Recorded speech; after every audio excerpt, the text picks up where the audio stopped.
அத்தியாயம்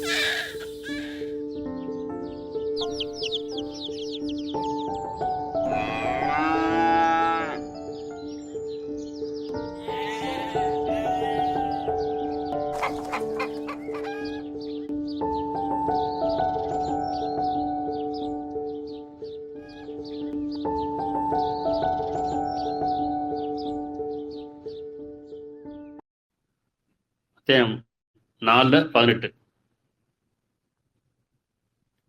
இன்னும் எவர்கள் தீவனை செய்து கொண்டிருக்கும் நிலையில், அதாவது எவர்கள் தீவனை செய்து கொண்டிருந்து முடிவில் அவர்களை மரணம் நெருங்கும் போது, நிச்சயமா இப்போது நான் மன்னிப்பு தேடுகிறேன் என்று கூறுகிறார்களோ அவர்களுக்கும் எவர் நிராகரிப்பதாக இருக்கிறார்களோ அவர்களுக்கும் பாவ மன்னிப்பு இல்லை. இந்த உலகத்துல வாழுங்காலங்கள்ல அந்த இறுதி காலத்துல மரணத்தை பார்த்ததுக்கு அப்புறம் சக்கராத்தா சொல்லுவாங்கல்ல, உயிரை போற நேரத்துல இப்ப நான் பாவத்துக்கு மன்னிப்பு கேட்கிறேன். மன்னிப்பு உண்டா? காலம் கொடுக்கப்பட்டுச்சு, நேரம் கொடுக்கப்பட்டுச்சு, நன்மை தீமை அறிவிக்கப்பட்டுச்சு, சூழல் கொடுக்கப்பட்டுச்சு, பொருளாதாரம் கொடுக்கப்பட்டுச்சு, உறவுகள் கொடுக்கப்பட்டுச்சு. இவ்வளவு பாவம் செஞ்சாச்சு. இப்ப அந்த உயிர் போற நேரத்துல போயிட்டு நான் இப்ப பாவ மன்னிப்பு கேட்கிறேன், இப்ப நான் களிமா சொல்லிட்டேன், இப்ப நான் மந்திரம் சொல்லிட்டேன், பாவ மன்னிப்பு உண்டா? இவன் என்ன சொல்றான்? இன்னும் எவர்கள் தீமையை செய்து கொண்டிருந்து முடிவில் அவர்களை மரணம் நெருங்கிய போது, நிச்சயமா இப்போது நான் மன்னிப்பு தேடுகிறேன் என்று கூறுகிறார்களோ அவர்களுக்கும் எவர் நிராகரிப்பவர்களாகவே இருக்கிறார்களோ அவர்களுக்கும் பாவ மன்னிப்பு இல்லை, ஒருபோதும் கிடையாது. இத்தையோர் துன்பம் கொடுக்கும் வேதனை நிச்சயமா சித்தம் செய்திருக்கின்றோம். அது நிலையானது. சொர்க்கமும் நரகம் நிலையானதுதான். நன்மை தீமையை கொண்டு சொர்க்க நரகம் கொடுக்கப்பட்டதுன்னு சொன்னா சொர்க்கமா தான் நிலையானது, திருப்பி இன்னொரு ஜென்மலாம் கிடையாது. நரகம்னாலும் நிலையானதுதான், அல்லது மீள முடியாது. 4:110. ஆனா இறுதி நேர பிரார்த்தனையும் கிடையாது, இறுதி நேர மன்னிப்பும் கிடையாது. இப்படி இறுதி நேரத்துல நமக்கே பிரார்த்தனை கிடையாது, மன்னிப்பு நமக்கா மற்றவங்க பிரார்த்தனை முடியுமா இறந்ததுக்கு அப்புறம்? 4:110. எவராவது ஒரு தீமையை செய்துவிட்டு அல்லது தமக்குத்தாமே அநியாயம் செய்து பின்னர் அல்லாஹ்விடத்தில் மன்னிப்பு கேட்பாரானால் அவர்கள் அல்லாஹ் மன்னிப்பவனாக மிக்க கருணையுடனா இருக்கின்றான். இப்படி எவராவது ஒரு தீமையை செய்துவிட்டு அல்லது தமக்குத்தாமே அநியாயம் செய்து பின்னர் அவர் அல்லாஹ்விடத்தில் இறைவனிடத்தில் மன்னிப்பு கோருவாரானால் அல்லாஹ் அவர்களை மன்னிப்பவனாக மிக்க கருணையா இருக்கின்றான். இத்தனை வசனத்தை மன்னிப்பை பத்தி வருது. மன்னிச்சு வாழ வச்சுட்டு இருக்கான், இன்னும் மன்னிக்க வேண்டி வாழ வச்சுட்டு இருக்கான். வாழகாலில் இங்கேயே மன்னிப்பு கேட்டுடணும், கணக்கு இங்கேயே முடிச்சிடணும். இப்படி இறக்கிறதுக்கு முன்னாடி கணக்கு இங்கேயே முடிச்சிடணும். இறந்ததுக்கு அப்புறமேல அங்கே ஃபைல் அவ்வளோதான் ஓப்பன் பண்ண முடியாது. அங்கே நன்மைக்கான கூலி, தீமைக்கான அவ்வளோதான். என்ன நன்மை கொண்டாலும் அதுக்கான கூலி கொடுக்கப்படும், என்ன தீமை கொண்டாலும் அதுக்கான கூலி கொடுக்கப்படும். 4:111. எவன் பாவத்தை சம்பாதிக்கிறானோ அவன் தனக்கு கேடானவே அதை நிச்சயமா சம்பாதிக்கின்றான்.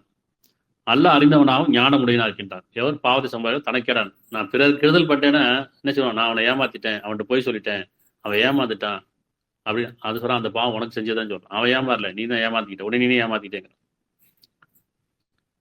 பாவத்தை சம்பாதிச்சு அவன் தனக்கு கேடானதை அதை நிச்சயமா சம்பாதிக்கின்றான். அல்லாஹ் அறிந்தவனாகவும் ஞானமுடையனா இருக்கின்றான். மேலும் எவன் ஒருவன் தவறையோ அல்லது பாவத்தையோ சம்பாதித்து விட்டு அப்பால் அதனை ஒரு நிரபராத மீது வீசிக்கிட்டானோ அவன் நிச்சயமா அவனூறுவற்றையும் பயங்கரமான பாவத்தையும் சுமந்து கொள்கின்றான். தான் பாவத்தை சம்பாதிச்சுன்னு சொல்லுவாங்க. தான் பாவம் சம்பாதிச்சு அதுக்கான கூலி கிடைக்கும் போது கடவுள் எனக்கு அணியாம மாட்டான் சொல்றாங்க. நிரபராதி யாரு? மனிதர்கள் யார் நிரபராதி கிடையாது, இறைவன் மட்டும் நிரபராதி. அவன் யாருக்கு அணைய செய்ய கிடையாது, யாரும் தீங்களுக்கும் கிடையாது. ஆனா நம்ம பாவம் செஞ்சுட்டு அதுக்கான கேடு அமையும் போது என்ன சொல்றான்? நான் என்ன பாவம் செஞ்சேன், எனக்கே இறைவன் அநியாயம் பண்ணான், இப்படி அநியாயம் மட்டும் நல்லா தானே இருக்கிறான், இறைவன் எனக்கு தீங்கு வச்சுட்டான், என்னை மட்டும் குற்றம் முடிச்சுட்டான், சொல்லுமா இல்லையா? அப்ப யாருக்கு பழி சமுத்திரம்? இறைவன் மீது பழி சமுத்திரம். நான் எந்த பாவம் அறியாதவன், இறைவன் என்னைய சோதிக்கிறான், சோதனை போய் எனக்கு வேதனை செய்யறான், எனக்கு மட்டும் எந்த அநியாயம், சொல்லுமா இல்லையா? இறைவன் சொன்னா நன்மை அனைத்தும் அல்லாவிடம் இருந்து, தீமை அனைத்தும் உங்க கரங்களா செய்து கொண்டு சொல்றான். எந்த தீமையும் உங்க கரங்களா செய்து கொண்டதுதான். இறைவன் யாருக்கு அநியாயம் பண்ணல. அப்ப நமக்கு ஒரு துன்பமோ கஷ்டமோ வேதனையோ நோயோ வரும்போது, வறுமையோ வரும்போது அந்த பாவத்துக்கு நான் தான் காரணம், அவ்வளவுதான். உடனே சரணாகதி அடைஞ்சிடும். இறைவன் நம்ம என்ன நினைச்சிடும்? இறைவனே நான் சரணாகதி அடைஞ்சிடறேன், பாவத்துக்கு நான் தான் காரணம், நீ யாருக்கு அநியாயம் பண்ணல, நீ யாருக்கு அநியாயம் பண்ண மாட்டேன், இவனைய பார்த்து மன்னிச்சுன்னு கேட்டேன். என்ன அவ்வளவு பெருமை உங்களே வச்சுட்டு நான் யாருக்கு என்ன பாவம் செஞ்சேன், எனக்கு மட்டும் அந்த கஷ்டம் துன்பம் கேட்கறமா இல்லையா? 4:79. உனக்கு கிடைக்கும் எந்த ஒரு நன்மையும் அல்லாஹ்விடமிருந்தே கிடைக்கிறது, ஏன்னா கருணையால் இறக்க முடியும். உனக்கு கிடைக்கும் எந்த ஒரு நன்மையும் அல்லாஹ்விடமிருந்தே கிடைக்கிறது. இன்னும் உனக்கு ஏதாவது ஒரு தீங்கு ஏற்பட்டால் அது உன்னால் தான் வந்ததுங்கிற, உன் கரங்களால் செய்து கொண்டதுதான். நாம் உம்மை மனிதர்களுக்கு தூதராகவே அனுப்பியுள்ளோம், அல்லாவே போதுமான சாட்சியாக சொல்லுங்கிறான். மனிதரை போய் சொல்லுங்க, உங்களுக்கு எந்த ஒரு கேடு தான் வரங்களா செய்து கொண்டு தான் அல்லாஹ் யாருக்கு அநியாயம் செய்யலை. அதனால் நிரபராத மீது நீங்கள் பழி போட வேண்டாம், பழி போட வேண்டாம், பழி வீச வேண்டாம், இப்படி இறைவன் மீது பழி சுமத்த வேண்டாம்னு சொல்றேன். 5:39 எவரேனும் தம் கெட்ட செயலுக்காக மனம் வருந்தி, எவரேனும் தம் கெட்ட செயலுக்காக மனம் வருந்தி தம்மை சீர்திருத்திக் கொண்டால் நிச்சயமா அல்லாஹ் மன்னிக்கின்றான். நிச்சயமா அல்லாஹ் மிக மன்னிப்பவனாகவும் கருணையுடையவனாக இருக்கின்றான். இறைவனுடைய பேர்ல ஒண்ணு மன்னிப்பவன், கருணையாளன், இரக்கமுடையவன், உதவி செய்வன், பாதுகாப்பவன். அப்ப நீங்க வரம் மீறி தவறு செலுத்திடும் அல்லாவுடைய கருணை நம்பிக்கை இழக்க வேண்டாம்னு சொன்னா இல்லையா?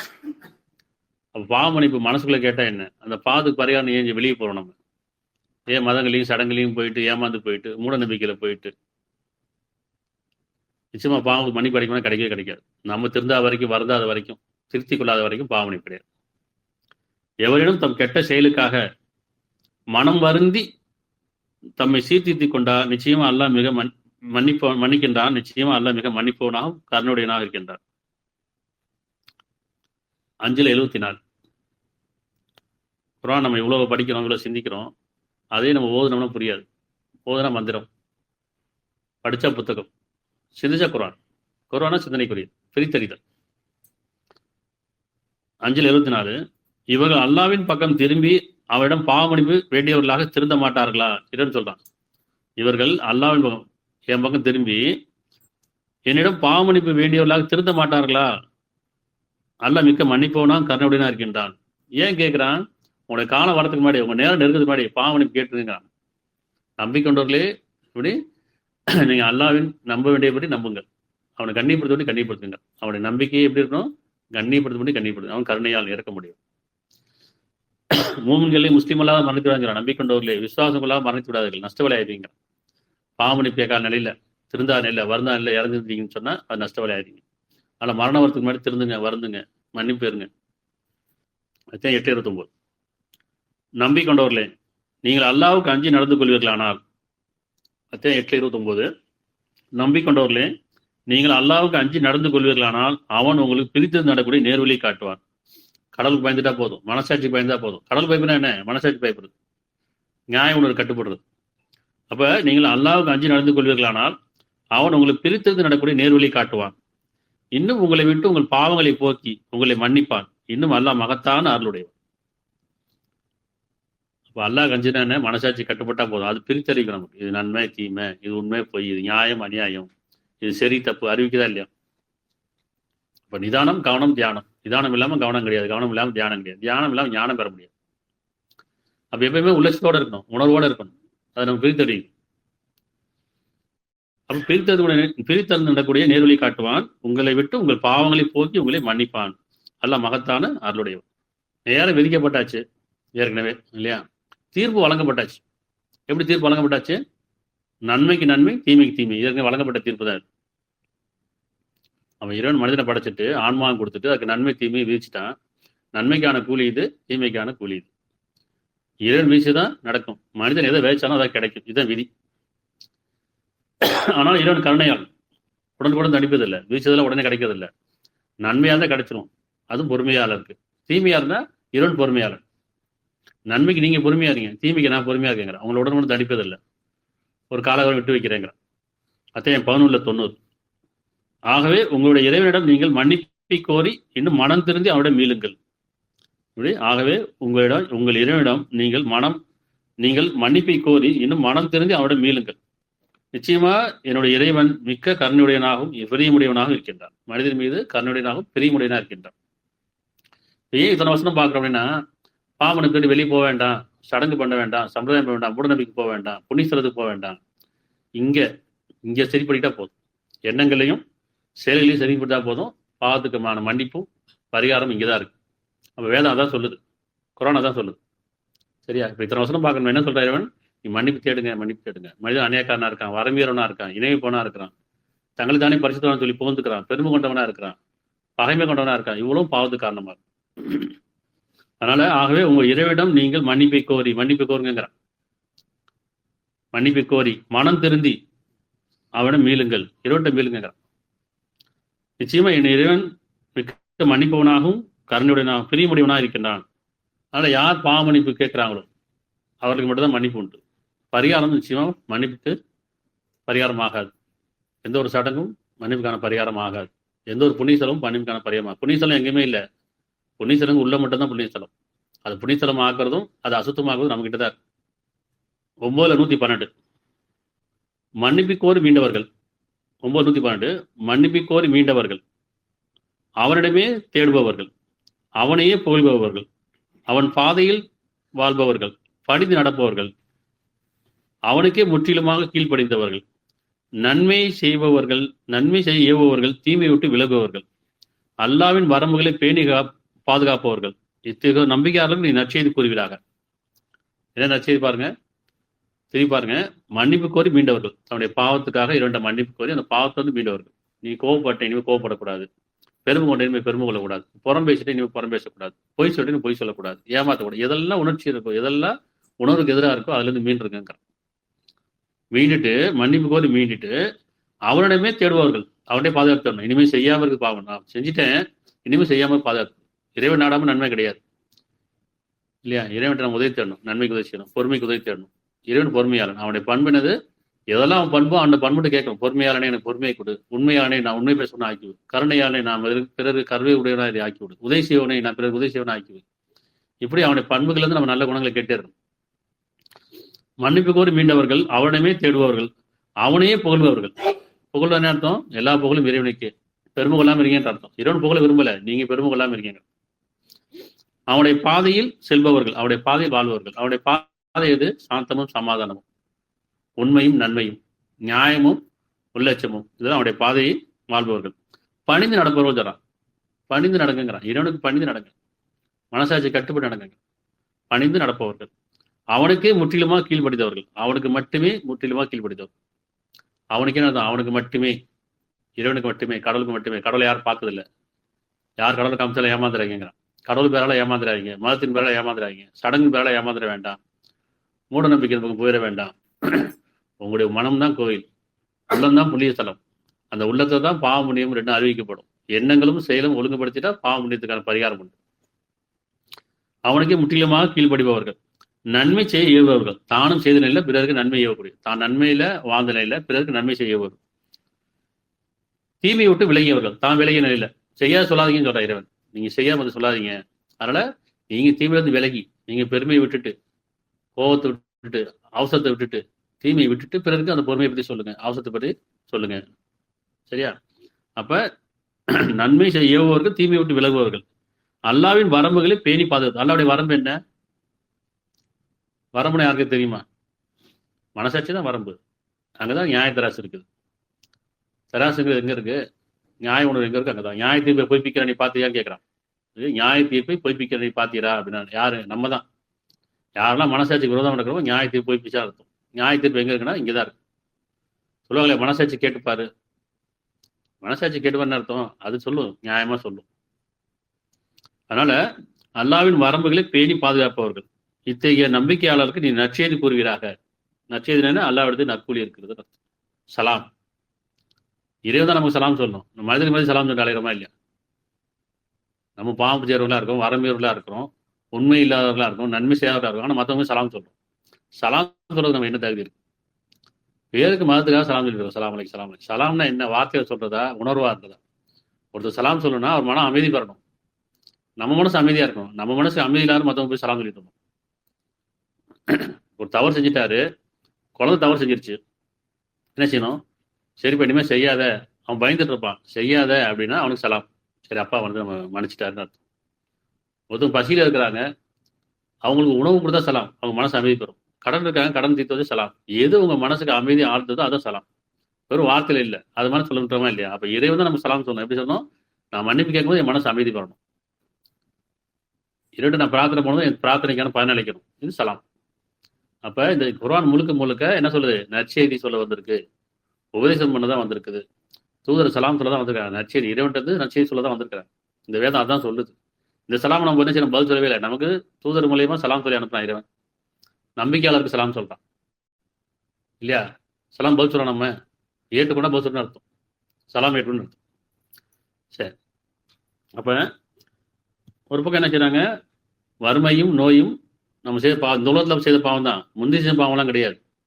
அதே மாதிரி இறைவன் சொன்னா தான் நாடியருக்கு விசாலமாக்குறேன், தான் நாடியை சுருக்கிறேங்கிறான். அதனால பணக்காரங்களாம் நம்ம புண்ணியம் செஞ்சவங்களாம் கிடையாது. இந்த பொருள் சோதனைக்காக கொடுக்கப்பட்டிருக்கு. அதை பார்த்துரும். மத்தேயு 13:26 ஏன்னா முதல்ல பார்த்தோம். உங்களில் அழகிசோடர் யார் சோதிப்புக்காக தான் மரணத்தையும் வாழ படைச்சிருக்கேங்கிறான். செயலில் ஆகான்னு சோதிப்புக்காக பூமி அலங்காரமாக்கி வச்சிருக்கான். ஒரு அலங்காரம் தான் அந்த பூமி.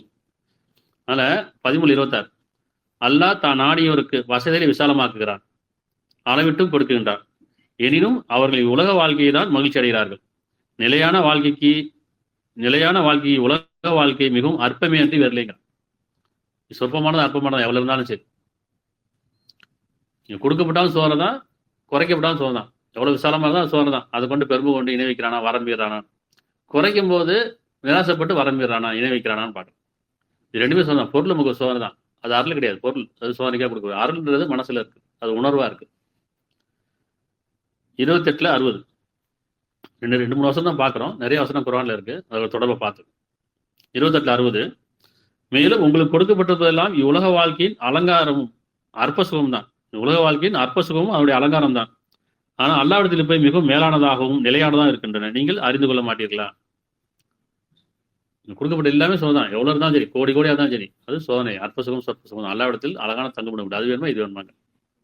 பெண்கள் ஆண்கள் பொன்னாலும் வெளியமான பெரும் குவைகள், உயர குதிரைகள், கால்நடைகள், விளைநிலங்கள் ஆகியவற்றின் ஆசை மனதுக்கு அழகாக்கப்பட்டிருக்கு. அது அற்பமானது சொற்பமானது. சொல்வது எல்லாமே சோதனை தான். சோதனை கிளம்பு எது நிலையானது கிடையாது. அதனால வறுமையில் இருக்கவங்கலாம் முந்தைய ஜென்ம பாவம் செஞ்சவங்க, அதில் பணம் படைச்சவங்கலாம் முந்தைய ஜென்ம புண்ணியம் செஞ்சவங்களாம் அப்படிலாம் ஒன்றும் கிடையாது. சோதனைக்காக கொடுக்கப்பட்டிருக்காரு தான். யார்கிட்ட அவனுக்கு ஊனம் சொன்னாங்க, ஊனத்தை பற்றி சொன்னாங்க.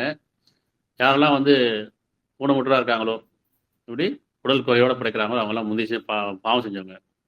மனம் ஊனமா உடல் ஊனமா? உடல் ஆரோக்கியமா இருக்கு, ஆனால் மனது ஊனம் இருக்கா இல்லையா? எது பாவம் அதிகம் சம்பாதிக்குது? ஊனமுற்றவங்க பாவம் அதிகம் செய்கிறாங்களா, நல்லா இருக்கும் அதிகம் பாவம் செய்கிறாங்க? பார்வையற்றவங்க இருக்காங்க, அவங்க என்ன பார்த்தாங்க பாவம் செய்யறது? அது சோதனை தான் நமக்கு. பார்வையற்றவங்க எதையும் பார்க்கல, வரமீறல, அவங்க இறைவனையும் பார்க்கல, உணர்வா இறைவனுக்கு உள்ளுக்குள் பயப்படுறாங்க, உலக அலங்காரத்தை பார்க்கல, மனிதர்கள் அழகை பார்க்கல.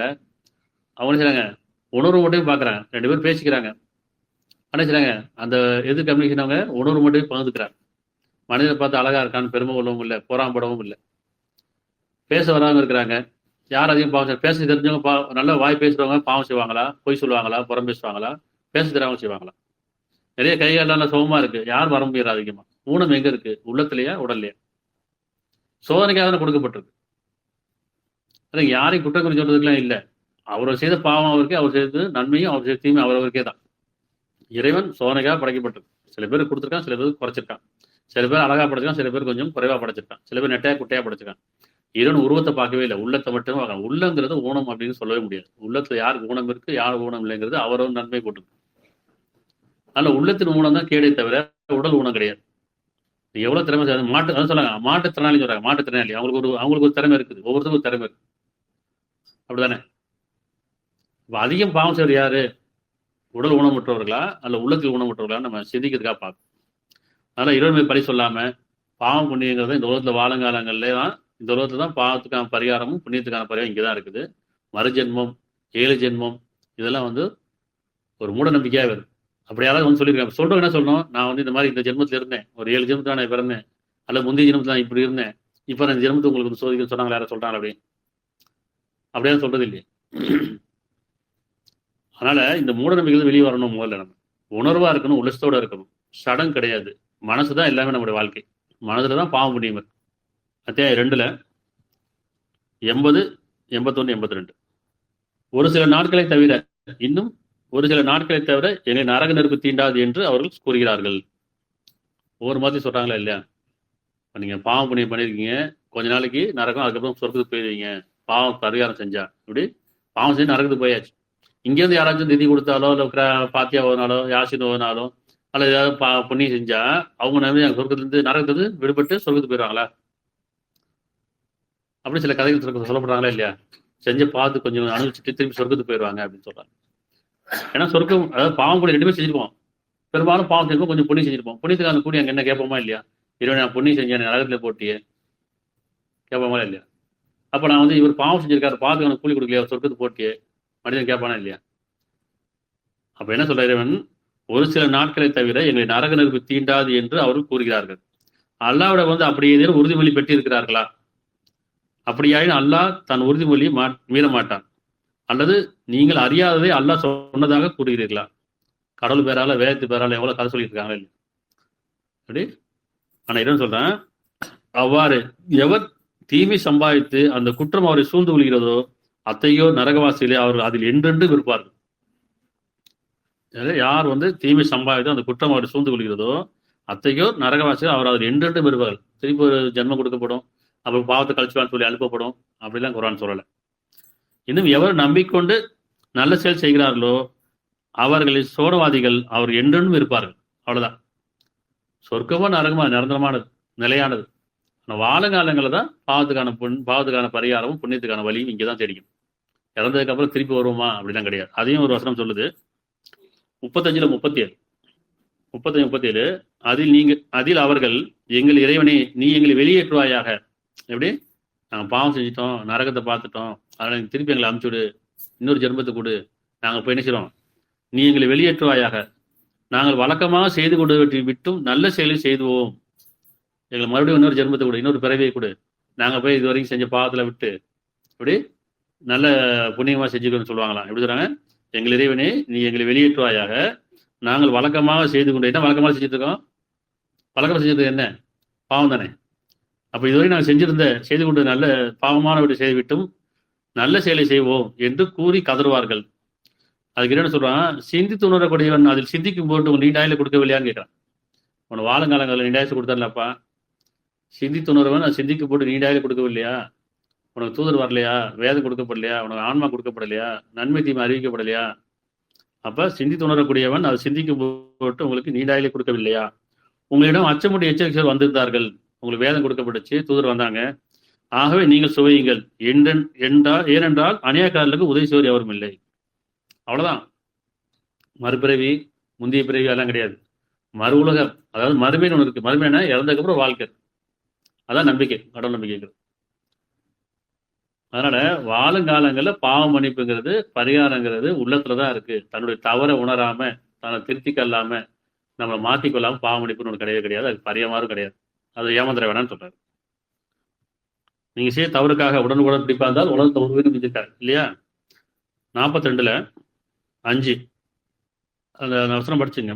உங்க செய்ய தவறு, நீங்க 14:61 நீங்க செய்ய தவறுக்காக உடனுக்குடன் பிடிப்பா இருந்தால் உலகத்தை ஒரு வீடு மிஞ்சிருக்காரு. அதோட லிங்க் பண்ணிங்க. 42:5 மேலுள்ள வானங்கள் பிளந்து விடலாம். மனிதனுடைய வரம்பு காரணமாக மேலுள்ள வானங்கள் பிளந்து விடலாம்.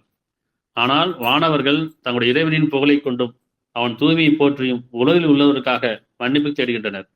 அறிந்து கொள்ளுங்கள், நிச்சயமா அல்லாஹ் மிக மன்னிப்பவனாகவும் மிக்க கருணையா இருக்கின்றான். யார் மன்னிப்பு தர்றா? உங்களுக்கான ஒவ்வொருத்தருக்கான வானவர்கள் என்ன சொல்றாங்க? வானம் பிளந்து விடலாம் வானவர்கள், ஆனால் வானவர்கள் தங்களுடைய இறைவனின் புகழை கொண்டும் அவன் தூய்மையை போற்றியும், அவனுடைய புகழ் என்ன? நீ மன்னிப்பவனே, கருணையாளனே, இரக்கமுடையவனே அப்படின்னு சொல்லி இறைவனின் புகழை கொண்டும் அவன் தூய்மையை போற்றியும் உலகில் உள்ளவருக்காக மன்னிப்பு தேடுகின்றனர். யாருக்காக? உலகில் நம்பிக்கொண்டு யார் நல்ல செயல் செய்கிறார்கள் அவர்களுக்கு. அறிந்து கொள்ளுங்க, நிச்சயமா அல்லாஹ் மிக மன்னிப்பவனாகவும் மிக்க அருளுடையனா இருக்கின்றான். 40, 7, 8, 9 நமக்கா யார் பிரார்த்தனை பண்றா? நமக்கா யார் பாவமணி கேட்கிறா? வருந்துறதுக்கும் திருந்ததுக்கும் சரி வானவர்கள் நினைச்சாங்க நமக்காக பிரார்த்தனை பண்றாங்க. இது நம்பிக்கொண்டா இருக்கு. 40, 7, 8, 9 அகிலங்கள் ஞானங்கள் ஒவ்வொன்றையும் சுமந்து கொண்டிருப்பவர்களும், அகிலங்கள் ஞானங்களை ஒவ்வொன்று சுமந்து கொண்டிருப்பவர்களும், அதை சூழ்ந்துள்ளவர்களும் தங்கள் இறைவனின் புகழை கொண்டும் அவன் தூய்மையை போற்றி கொண்டும் இருக்கிறார்கள். அவன் மேல் நம்பிக்கொண்டவர்கள், இறைவன் மேல் நம்பிக்கொண்டவர்களாக மற்ற நம்பிக்கொண்டவர்களுக்காக மன்னிப்பு கோருகின்றனர். எப்படி கேட்கிறாங்க? எங்கள் இறைவனே, நீ அருளாலும் ஞானத்தாலும் எல்லா பொருளும் சூழ்ந்திருக்கின்றாய். எனவே பாவமீழ்ச்சி கோரி உன் வழியை பின்பற்றுவதற்கு நீ மன்னிப்பளிப்பாயாக. இன்னும் அவரை நரக வேலையிலிருந்து காத்தருள்வாயாக. பிரார்த்தனை யாருக்கு? யார் உள்ளத்துல உணர்வோட உள்ளத்தோட பாவமணி கேட்கிறாங்களோ அந்த பாவமணிப்ப நம்மளும் பாவமணி கேட்கிறோம். நமக்காக நம்முடைய வானவர்கள் ஒவ்வொருத்தருக்கும் அவருக்கான வானவர்களும் பாவமணி கேட்கிறார். எங்கள் இறைவனே, நீ அவர்களுக்கு வாக்களித்திருக்கும் நிலையான சோன பதிலில் அவர்களையும் அவர் மூதாதையர்களையும் அவர் மனைவிகளையும் அவர் சந்ததிகளிலிருந்தும் நன்மை செய்வதோடு பிறகு செய்வாயா. என்ன சொல்றாங்க? இதுல நன்மை யார் செய்யறாங்களோ, தன்னை திருத்திக்கிட்டு வருத்திக்கிட்டு யார் நன்மை செய்கிறார்களோ நன்மை செய்வதோடு பிரேசிக்க செய்வாயாக. நிச்சயமா நீதான் மிக மன்னிப்பனால் ஞான முடிவினா இருக்கின்றாய். இன்னும் அவர்களை தீமையிலிருந்து காப்பாயாக. அந்நாளில் நீ யாரை தீமையிலிருந்து காத்துக் கொள்கிறாயோ அவர்களுக்கு நிச்சயமாக நீ அருள் உறுதி விட்டாய், இது மகத்தான வெற்றியாகும். அதனால இந்த உலக வாழ்க்கை வாழுங்காலங்கள்ல பாவமன்னிப்பு அப்படிங்கிறது வாழுங்காலங்கள்ல தான் இருக்கு. இறந்தக்கப்புறம் பாவமன்னிப்பு கிடைக்காது, பரிகாரம் கிடையாது, சடங்கு சம்பிரதாயம் கிடையாது, மூட நம்பிக்கைலாம் கிடையாது. எது மூட நம்பிக்கை? மதத்தின் பேர நிறைய கடவுள் நம்புறோமோ இல்லையா, மூட நம்பிக்கை இருக்கா இல்லையா, சடங்கு இருக்கா இல்லையா? அதனால ஒவ்வொருத்தரும் தனித்தனியே அவர் நான் தனித்தைப்படுத்தும், தனித்தை கைப்பற்றப்படும். யார் பற்றி யாரும் கேட்க விட மாட்டேன்னு சொல்றான்.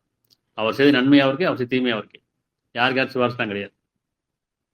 அதனால பரிகாரன்ற பேர்ல சடங்கு பண்ண வேண்டாம், புண்ணியஸ்தலம் தேடி போக வேண்டாம். உள்ளத்துல எங்கிருந்து பாவம் உதிக்குது, எங்கிருந்து புண்ணியம் சொன்னா எண்ணங்கள்ல தான். எண்ணம் கெட்ட செயல், நல்ல எண்ணம் நல்ல செயல். அப்ப கெட்ட எண்ணத்தை நீக்கிட்டு நல்ல எண்ணத்துக்கும், கெட்ட செயலை விட்டு நல்ல செயலுக்கு போயிட்டோம்னா பாவம் புண்ணியம் ஆயிடுச்சு. பாவத்துக்கான பரிகாரம் தான். சரியா? அதனால 31 33 மனிதர்களே உங்கள் இறைவனை அஞ்சிக் கொள்ளுங்கள். மனிதர்களேன்னு சொல்றான், எந்த மதத்தையும் குறிப்பிடல. மனிதர்களே உங்கள் இறைவனுக்கு அஞ்சிக் கொள்ளுங்கள், இன்னும் அந்த நாளை குறித்து பயந்து கொள்ளுங்கள்.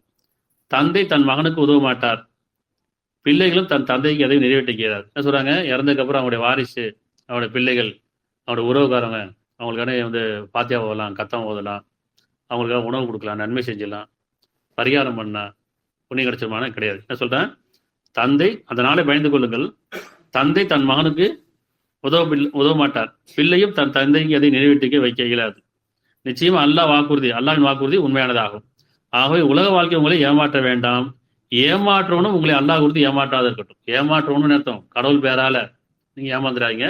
கடவுள் பேராலும், மதத்து பேராலும், ஆன்மீகத்து பேராலும் உங்களை யாரும் ஏமாற்றிட வேண்டாம். சடங்கு பேராலையும் மூட நம்பிக்கை வரை யாரும் ஏமாந்துட வேண்டாம். அவர் செய்த நன்மை அவருக்கே, அவர் செய்த தீமை அவருக்கே. அதனால எனக்கு எங்கள் இறைவனே, உன்னை வழிபட வழியில் அறிவிச்சுக்கூடிய இறைவனே, உள்ளத்துல உணர்வா தியானம், தொழுகை, குமிடுதல் எல்லாமே உள்ளத்துல தான் இருக்கு. அந்த உள்ளத்தை பண்ணிக்கிட்டா போதும், அந்த உள்ளத்தை தூய்மையா வச்சுக்கிட்டு மனசாட்சி கூட வாழ்ந்தா போதும். இதுதான் பாவத்துக்கான பரிகாரமும் புண்ணியத்துக்கான வழியும் அங்கதான் இருக்குது. அதனால இன்னமும் நம்ம ஏமாந்துட்டே இருந்தோம்னு சொல்லுங்க. இந்த ஆன்மீகத்தின் பேரால ஆன்மீகம் ஒரு வியாபாரம் ஆகி போச்சு, ஒரு வசீகரம் ஆகி போச்சு. மதம் ஒரு சடங்கு சம்பிரதாயம் இருக்கு. மதம் இல்லைன்னா சடங்கு கிடையாது, சடங்கு இல்லைன்னா சம்பிரதாயம் கிடையாது, சடங்கு இல்லைன்னா இருக்கும் மூட நம்பிக்கையும் கிடையாது. அதுல இருந்து நம்மளை விடுபடணும். விடுபடுறதுக்கான இறைவன் உதவி தேடுவோம். இறைவனே, உன்னை பத்தி எங்களை அறிவிச்சு கொடு, உன்னை பத்தியான ஞானம் கொடு, உன்னை பத்தியான தெளிவு கொடு, உன்னை வழிபடும் வழிகளை அறிவிச்சு கொடுன்னு கேட்போம். நிச்சயமா எங்களையும் குடும்பத்தாரையும் சந்ததிகளையும் இந்த சடங்கு சம்பிரதாயத்திலிருந்தும் மூட நம்பிக்கையிலிருந்தும் எங்களை விடுவித்து உனக்குரியவர்களாகும். எங்களுடைய வாழ்வும், எங்களுடைய மரணமும், எங்களுடைய தொழுகையும், எங்களுடைய குர்பானியும் உனக்குரியதாக ஆக்கி வைப்பாயாக. எல்லா புகழும் எல்லா கண்ணியமும் அல்லாஹ்வுக்குரியது.